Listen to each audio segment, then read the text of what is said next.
안녕하세요. 이상튜브입니다. 튀르키예의 터키 항공우주 산업은 조립이 진행 중인 5세대 전투기인 TFX의 프로토타입을 공개했습니다. 2023년 3월 18일 롤아웃에 맞춰 순조롭게 작업이 진행되고 있다는 것을 보여주기 위한 영상이지만 TFX 탑재용 엔진을 확보했는지는 알려지지 않고 있습니다. 터키 항공우주 산업은 자국 내 방산업체들이 보유한 기술과 경험을 모두 활용하여 TFX 개발을 추진하고 있으며 이 항공기의 기체 설계와 각종 컴포넌트와 소프트웨어 통합은 타이가 담당하고 있으며 타이에 탑재되는 고급 레이더는 아셀산이 개발 중이며 미션 컴퓨터는 튀르키예의 연구기관이 개발하고 있습니다.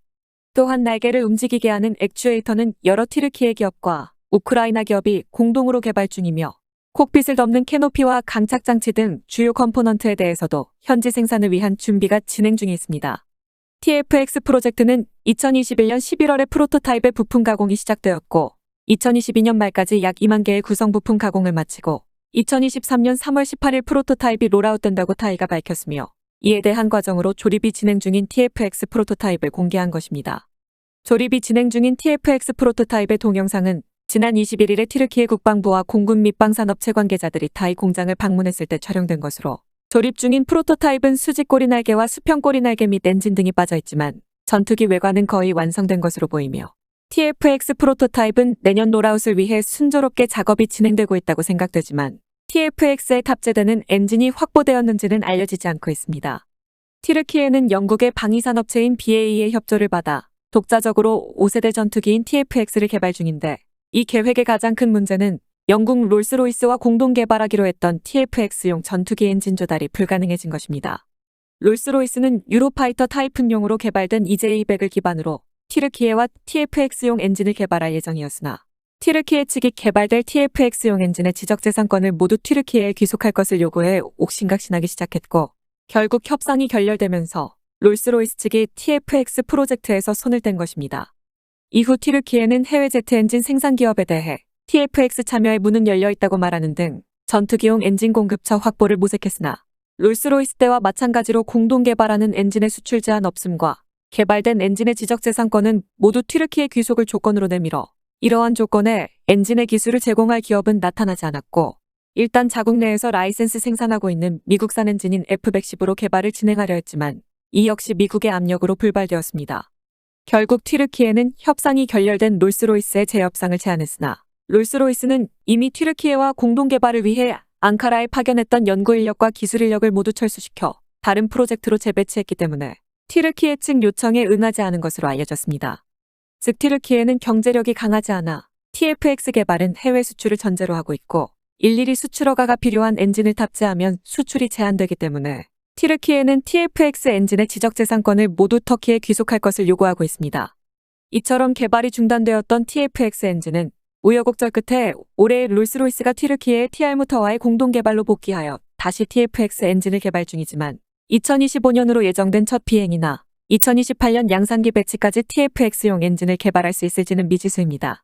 따라서 타이는 프로토타입에 미국의 F110 엔진을 탑재하고 2028년에 배치되는 양산기에도 F110 엔진을 탑재할 필요가 있어 미국이 TFX에 탑재되는 F110 엔진의 공급을 용인할지는 정치적 문제와 양국의 관계에 의존해야 합니다.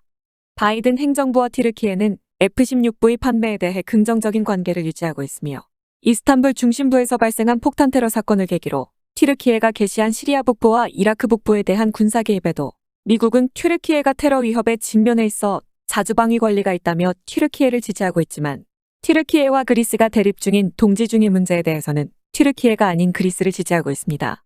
당초에 튀르키예는 현재 보유 중인 노후화된 F-16을 F-35A로 대체할 예정이었지만 러시아에서 S-400 도입권으로 미국이 F-35A 판매를 불허하자 최신형인 F-16V 40대를 도입하고 기존의 F-16CD 80대를 F-16V급으로 업그레이드할 예정입니다. 이외에도 미국으로부터 소스코드를 획득한 36대의 F-16 블록 30만큼은 튀르키예의 아셀산의 A사 레이더 등 튀르키예의 기술로 업그레이드할 예정이지만 튀르키예 입장에서는 라팔과 F-35A를 도입하는 그리스에 맞서기 위해서는 한시라도 빨리 TFX가 필요한 상황입니다. 하지만 현재 개발 중인 튀르키예산 엔진의 실용화는 2035년 이후가 될 것으로 예상되고 있어 그 갭을 메우기 위해 러시아에서 전투기 엔진을 도입하려는 계획도 러시아의 우크라이나 침공으로 구입이 어려워지고 있습니다. 따라서 미국의 방위산업 매체들은 만약 미국이 F-110 엔진의 공급을 꺼리게 된다면 한국의 KF-21이나 중국 FC-31 및 J-35를 도입할 가능성도 있다고 전망했습니다. 튀르키예의 TFX 개발체는 개발도상국인 튀르키예에게는 실현이고 대외 여건도 좋은 편은 아닙니다.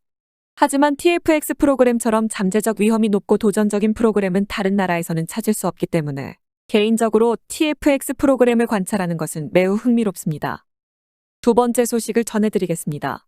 터키의 바이카르사는 제트 엔진을 탑재한 무인 전투기인 바이락탈 키즈렐마의 지상 활주 장면을 공개하고 2023년의 첫 비행을 위해 개발이 순조롭게 진행되고 있다는 것을 국내외에 알렸습니다.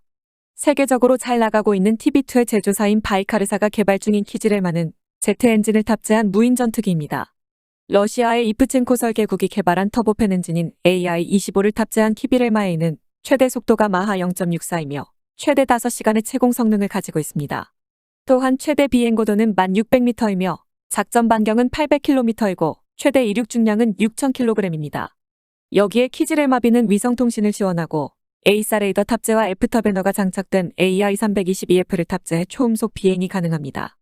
키즈렐마는 기체 내의 웨폰베이와 주이카의 하드포인트에 AIM-9X에 해당하는 메를린 미사일이 탑재되어 있고 AIM-120에 해당하는 페에그린과 튀르키예가 개발한 소메이 순항미사일 및 정밀유도 키트에 대응한 마크 81 및 마크 83과 소형 정밀유도 무기인 MAMC와 MAML 및 MAMT, 보족과 레이저 유도식 70mm 로켓탄 등 총 1.5톤의 무기를 운반할 수 있습니다. 이외에도 바이카르사는 키즈렐마 무인 전투기가 공대공 임무에도 대응하고 있다고 설명하지만 키즈렐마 무인 전투기가 지상관제센터에서 조종하는 타입인지 아니면 로열 윙맨 타입인지 그렇지 않으면 어느 정도 자율성을 가진 타입인지는 밝혀지지 않았습니다. 덧붙이자면 미국과 호주 및 러시아와 중국도 실용화를 전제로 제트 엔진을 탑재한 무인 전투기를 테스트하고 있지만 항공모함이나 강습 상륙함에서 운용할 수 있는 무인 전투기는 튀르키예의 키즈렐마가 유일합니다. 키즈렐마의 조달 비용에 대해서도 바이카르사의 최고 경영자인 헐크 바이락탈 CEO는 비싸지 않아야 한다고 밝혔기 때문에 미국의 방위산업 매체들은 키즈렐마가 시장에 투입된다면 많은 잠재적 고객들이 관심을 보일 것이라고 예상하고 있습니다. 또한 키즈렐마의 엔진을 쌍발화할 계획도 있는 것으로 보도되고 있기 때문에 바이카르사는 무인 전투기 분야에서도 TB2 성공의 재현을 노리고 있을 것입니다. 마지막 소식으로 태국 해군이 도입하는 중국산 잠수함에 중국 해군의 보증을 요구했다라는 소식입니다.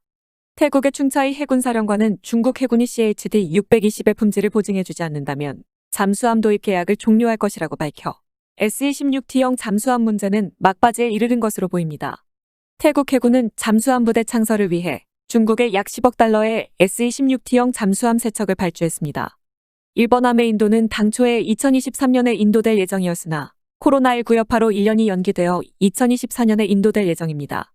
하지만 독일이 CHD-620에 탑재되는 디젤 엔진의 수출 허가를 거부해 교착 상태에 빠졌습니다.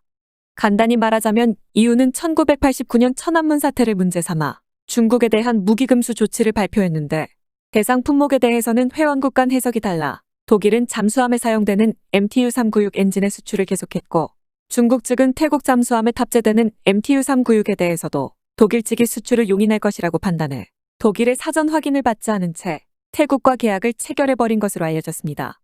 그러나 독일은 중국산 잠수함에 탑재되는 엔진 수출은 EU의 금수 조치를 위반한다는 지적을 받았으며 창호차 총리는 신뢰성이 떨어지는 중국산 MWM-620 엔진을 탑재한 잠수함을 태국 해군은 원하지 않는다며 중국이 계약에 명시된 사양에 잠수함을 마련하지 못한다면 계약을 파기할 것이라고 경고했습니다.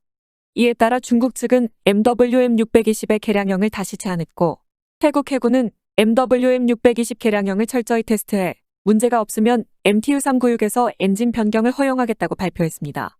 다만 MTU-396과 동등한 품질을 증명하지 못하면 계약을 중단하고 중국 측과 보상 및 환불에 관한 협의를 할 것이라고 덧붙였으나 충차이 해군사령관은 지난 21일에 중국산 CHD-620 엔진이 테스트의 첫 단계를 통과했다고 밝혔습니다. 현재 태국 해군은 CHD-620의 스페어 부품과 공급 체제를 확인하고 있으며 충차이 해군사령관은 중국 해군이 CHD-620의 품질을 보증해 올 것을 요구하고 있습니다. 이것이 없으면 CHD-620의 품질을 신뢰할 수 없다고 했고 만약 요구가 거절되면 계약을 중단할 수 있느냐는 질문에는 그렇다고 답변했습니다. 즉 CHD-620을 탑재한 S-26T형 잠수함에서 문제가 발생하면 중국 해군이 책임지고 대응하라는 의미로 사실상의 정부 보증이라는 뜻으로 해석할 수 있습니다. 이상 마치겠습니다. 시청해주셔서 고맙습니다. 이상튜브였습니다.